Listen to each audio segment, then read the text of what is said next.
ಸಿದ್ದರಾಮಯ್ಯನ ಗುಣಗಳು ಇದುವರೆಗೆ ಈಗ ನೋಡ್ತಾ ಇದ್ರೆ ಡೌಟ್ ಅನ್ನಿಸ್ತದೆ. ಬಟ್ ಯಾರು ಬಂದರೂ ಏನು ಭ್ರಷ್ಟಾಚಾರ ಏನು ಕಡಿಮೆ ಆಗಿಲ್ಲ, ಡೆವಲಪ್ಮೆಂಟ್ ಏನು ನಿಲ್ಲಮ್ಮ, ಜೀರೋ. ಸುಮ್ಮನೆ ಒಂದು ನೋಡ್ಕೊಂಬನ್ನಿ, ಬೆಂಗಳೂರಲ್ಲಿ ಎಷ್ಟು ಅಂಡರ್ ಪಾಸು, ಫ್ಲೈಓವರ್ಗಳು ಎಲ್ಲ ಹಂಗೆ ನಿಂತಿದೆ. ಯಾಕೆಂದರೆ because of money, no money ಅಂತಾರೆ. ಇವ್ರು ಏನು ಗೊತ್ತಾ, ಫ್ರೀ ಕೊಡದೆ ಅದೇ ಇವ್ರಿಗೆ ಬಿಗ್ ಇದು ಅಂತ ಅನ್ಕೊಂಡ್ಬಿಟ್ಟಿದ್ದಾರೆ ಅಷ್ಟೇ. ಮೊನ್ನೆ 15% ಬಸ್ ರೇಟ್ ಜಾಸ್ತಿ ಮಾಡಿದ್ರು. ಇದೆಲ್ಲ ಅವಶ್ಯಕತೆ ಇರಲಿಲ್ಲ ಅಂತ ಅಂದ್ಕೊಳ್ಳಿ.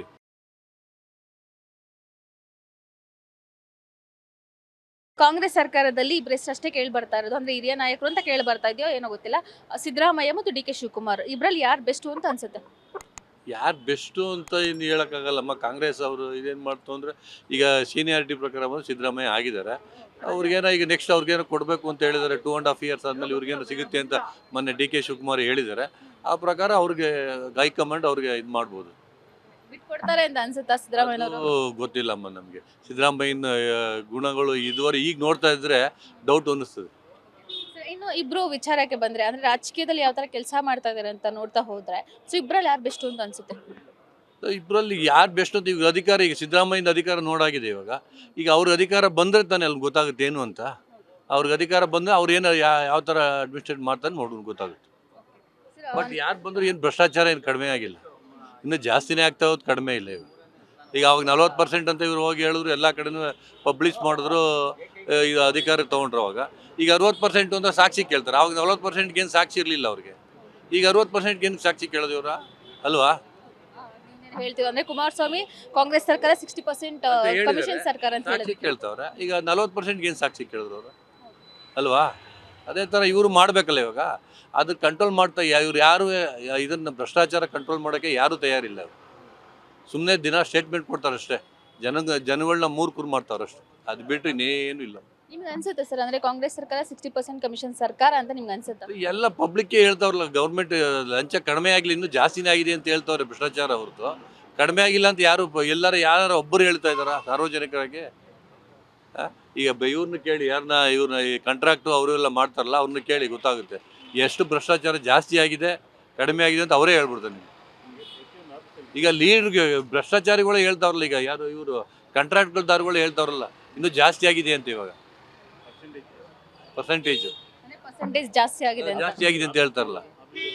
ಹಾಂ, ಇನ್ನು ಡೆವಲಪ್ಮೆಂಟ್ಸ್ ವಿಚಾರಕ್ಕೆ ಬಂದ್ರೆ, ಡೆವಲಪ್ಮೆಂಟ್ ಏನು ನಿಲ್ಲಮ್ಮ, ಜೀರೋ. ಸುಮ್ಮನೆ ಏನೋ ಫ್ರೀ ಭಾಗ್ಯ ಅಂತ ಕೊಟ್ಕೊಂಡು ಏನೋ ಟೈಮ್ ಪಾಸ್ ಮಾಡ್ತಾವ್ರೆ ಅಷ್ಟೇ ಹೊರತು. ಗೌರ್ಮೆಂಟು ಆರಾಮಾಗಿ ಇರೋ ದುಡ್ಡೆಲ್ಲನೂ ಈಗ ಬರೋ ಟ್ಯಾಕ್ಸಲ್ಲಿ ಫ್ರೀ ಟ್ಯಾಕ್ಸ್ ಕೊಡ್ತಾವ್ರೆ. ಅವ್ರು ಗೌರ್ಮೆಂಟು ಎಂಜಾಯ್ ಮಾಡ್ಕೊಂಡು ಕಾಲ ಕಳಿತಾವ್ರೆ ಅಷ್ಟೇ. ಸಿದ್ದರಾಮಯ್ಯ ಹೇಳ್ಬೇಕು ಅಂದರೆ, ಮುಂಚೆ ಲಾಸ್ಟ್ 5 years ಇದ್ದಿದ್ದು ಅಡ್ಮಿನಿಸ್ಟ್ರೇಟಿವ್, ಈ 5 years ಇಲ್ಲ ಅವ್ರದ್ದು. ಲಾಸ್ಟ್ ಇತ್ತಲ್ಲ, ಬಿಗಿ ಇತ್ತಲ್ಲ, ಆ ಬಿಗಿನೇ ಇಲ್ಲ ಅವ್ರಿಗೆ. ಏನೋ ಸುಮ್ಮನೆ ಯಾರೋ ಬಂದು ತಿನ್ಕೊಂಡು ಹೊಡ್ಕೊಂಡು ಹೋಗ್ಲಿ, ಆ ಲೆಕ್ಕ ಅಷ್ಟು. ಎಷ್ಟು ಭ್ರಷ್ಟಾಚಾರ ಈಗ ನೋಡಿ. ಈಗ ನೀವು ನೋಡ್ದಂಗೆ ಈಗಾಗಲೇ ಒನ್ ಇಯರ್ ಈಚೆಗೆ ಎಷ್ಟು ಭ್ರಷ್ಟಾಚಾರಗಳು ಜಾಸ್ತಿ ಆಗಿದೆ. ಅದ್ರ ಬಗ್ಗೆ ಒಂದು ಕಡಿವಾಣ ಮಾಡಿದಾರಾ? ನೋ. ಮಾಡ್ತೀನಿ, ತನಿಖೆ ಮಾಡ್ತೀನಿ, ಅದು ಮಾಡ್ತೀನಿ ಅಂತಾರೆ. ನೋ, ಏನೂ ಮಾಡಿಲ್ಲ. ಈಗ ಈ ಗುತ್ತಿಗೆದಾರಗಳೆಲ್ಲ ಎಷ್ಟು ಜನ ಈಗ ಸಾಯ್ತಾ ಇದ್ದಾರೆ, ಅದ್ರ ಬಗ್ಗೆ ಏನು ಆ್ಯಕ್ಷನ್ ತೊಗೊಂಡಿದ್ದಾರೆ? ನಥಿಂಗ್. ಪ್ರೆಸೆಂಟ್ ಸಿಚುವೇಶನ್ ರಾಜಕೀಯ ನೋಡಿದ್ರೆ ಏನ್ ಅನ್ಸುತ್ತೆ, ಏನ್ ಹೇಳ್ತೀರಾ? ಏನು ಹೇಳೋದು ಇವ್ರಿಗೆ? ಬೇಜಾರಾಗುತ್ತೆ ನೋಡೋದು ಅಂದರೆ. ಏನೋ ಹೊಸ ಸರ್ಕಾರ ಬಂದಮೇಲೆ ಏನೋ ಡೆವಲಪ್ ಆಗಬೇಕು ಅಂತ ಎಲ್ಲರೂ ಜನಗಳೆಲ್ಲ ಏನಂತಾರೆ, ಇವ್ರು ಬಂದಮೇಲೆ ಏನೋ ಡೆವಲಪ್ ಆಗುತ್ತೆ ಅಂತ. ಆ ಕಾನ್ಸೆಪ್ಟೇ ಇಲ್ಲ ಇವ್ರಿಗೆ. ಎಲ್ಲಿ ಡೆವಲಪ್? ಬೆಂಗಳೂರಲ್ಲಿ ನೋಡಿ ಎಷ್ಟು ಕಾಮಗಾರಿಗಳು ಪೆಂಡಿಂಗ್ ನಿಂತಿದೆ ಅಂದರೆ, ಸುಮ್ಮನೆ ಒಂದು ನೋಡ್ಕೊಂಬನ್ನಿ, ಬೆಂಗಳೂರಲ್ಲಿ ಎಷ್ಟು ಅಂಡರ್ ಪಾಸು, ಫ್ಲೈಓವರ್ಗಳು ಎಲ್ಲ ಹಂಗೆ ನಿಂತಿದೆ. ಯಾಕೆಂದರೆ because of money, no money ಅಂತಾರೆ. ಈಗ ಇವ್ರಿಗೇನು ಗೊತ್ತಾ, ಫ್ರೀ ಕೊಡದೆ ಅದೇ ಇವ್ರಿಗೆ ಬಿಗ್ ಇದು ಅಂತ ಅನ್ಕೊಂಡ್ಬಿಟ್ಟಿದ್ದಾರೆ ಅಷ್ಟೇ. ಫ್ರೀ ಕೊಟ್ಬೋದು, ನಾವು ಇದು ಗೆಲ್ಬೋದು ಅಂತ ಒಂದು ಕಾನ್ಸೆಪ್ಟ್ ಬಂದ್ಬಿಟ್ಟು ಯಾವ ಡೆವಲಪಿಂಗು ಇಲ್ಲ. ಇನ್ನು 3 ವರ್ಷ ಅವ್ರ ಕೈಯಲ್ಲಿದೆ. ಸೊ ಇನ್ನು ಯಾವ ತರ ಡೆವಲಪ್ಮೆಂಟ್ಸ್ ಮಾಡ್ತಾರೆ ಅಂತ ಅನ್ಸುತ್ತೆ? ಅದೇ ಮಾಡಬೇಕು ಅಂತ ಎಲ್ಲರೂ ಜನ ಇದು ಮಾಡ್ತಾ ಇದ್ದಾರೆ, ಡೆವಲಪ್ ಮಾಡಿ ಅಂತ. ಬಟ್ ಇದನ್ನು ಎಲ್ಲಿ ಅದಕ್ಕೆ 1.5 ವರ್ಷ 2 ವರ್ಷ, ಇನ್ನೇನು ಬೇಗ ಬಂದು ಇನ್ನೊಂದು 4 ತಿಂಗಳು ಹೋದರೆ 2 years ಆಯಿತು. ಇಲ್ಲಿ ಗಂಟು ಜೀರೋ ಡೆವಲಪಿಂಗ್ ಎಲ್ಲ. ನೋಡಿ ಮೇಡಮ್, ಇಲ್ಲಿ ಬೆಂಗಳೂರಲ್ಲ, ಹೊರಗಡೆ ವಿಲೇಜ್ ಲೆವೆಲ್, ತಾಲೂಕು ಲೆವೆಲ್ ನೋಡಿ, ರೋಡ್ಸ್ ನೋಡ್ಕೊಂಬನ್ನಿ ಹೆಂಗಿದೆ ನೋಡಿ. ರೋಡ್ಸ್ ಎಲ್ಲ ತಾಲೂಕು ಯೋಜನೆಗಳು ಕೊಟ್ಟಿರೋದ್ರಿಂದ ಈ ಡೆವಲಪ್ಮೆಂಟ್ಸ್ ನಿಂತಿದ್ಯಾ ಅಂತ ಇರ್ಬೋದು ಮೇಡಮ್, 100%. ಅದರಲ್ಲೇನು no doubt. ಅಮ್ಮ, ಈ ದುಡ್ಡು ಬೇಕಲ್ಲಮ್ಮ, ದುಡ್ಡು ಎಲ್ಲಿಂದ ತರ್ತಾರೆ? ಟ್ಯಾಕ್ಸ್ ಅಂದರೆ ಎಲ್ಲರಿಗೂ ಬೇಕಲ್ಲಮ್ಮ. ಈಗ ಸ್ಯಾಲ್ರಿಗೆ, ಗೌರ್ಮೆಂಟ್ ಎಂಪ್ಲಾಯಿ ಸ್ಯಾಲ್ರಿ, ಮತ್ತೊಂದು ಇವ್ರಿಗೆಲ್ಲ ಸ್ಯಾಲ್ರೀಸು ಎಲ್ಲ ಎಲ್ಲಿಂದ ತರ್ತಾರೆ? ಈಗ 60,000 70,000 ಕೋಟಿ ಬೇಕು ಅಂತ ಅವರೇ ಹೇಳ್ತಾ ಇದ್ದಾರೆ. ಎಲ್ಲಿಂದ ಬರ್ತದೆ ಟ್ಯಾಕ್ಸ್? ಈಗ ನೋಡಿ, ಇದಕ್ಕೆ ರೇಟ್, ಇದು ಪ್ರಾಪರ್ಟಿ ರೇಟ್ ಜಾಸ್ತಿ ಮಾಡೋರು, ರಿಜಿಸ್ಟ್ರೇಷನ್ ಜಾಸ್ತಿ ಮಾಡೋರೆ. ಡ್ರಿಂಕ್ಸ್ ಜಾಸ್ತಿ ಮಾಡಿದ್ರು, ಪೆಟ್ರೋಲ್ 2 ಸಲ ಪೆಟ್ರೋಲು ಡೀಸೆಲ್ 3 ರೂಪಾಯಿ 6 ರೂಪಾಯಿ ಜಾಸ್ತಿ ಮಾಡಿದ್ರು, ಹಾಲೊಂದು 2 ಸಲ ಮಾಡಿದ್ರು. ಈಗೇನೋ ಮಾಡಬೇಕು ಅಂತ ಹೊರಟಿದ್ದಾರೆ ಇವಾಗ. ಹಾಂ, ಮೊನ್ನೆ 15% ಬಸ್ ರೇಟ್ ಜಾಸ್ತಿ ಮಾಡಿದ್ರು. ಇದೆಲ್ಲ ಅವಶ್ಯಕತೆ ಇರಲಿಲ್ಲ ಅಂತ ಅಂದ್ಕೊಳ್ಳಿ.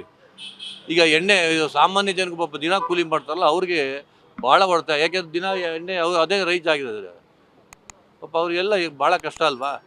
ಸುಮ್ಮನೆ ನಾವೇನೋ ಬಸ್ ಫ್ರೀ ಕೊಟ್ಬಿಡ್ತೀವಿ ಅಂತ ಲೇಡೀಸ್ ಓಡಾಡ್ಕೊಂಡ್ರೆ ಅದನ್ನು ಯೋಚನೆ ಥಿಂಕಿಂಗ್ ಮಾಡ್ಬೇಕು. ಇದನ್ನು ಕಿತ್ತಲ್ಲಿ ಹಾಕ್ತಾರೆ ಅಷ್ಟೇ, ಅವ್ರೇನು ಯಾರೇನು ಕೈಯಿಂದ ಕೊಡ್ತಾ ಇಲ್ಲ.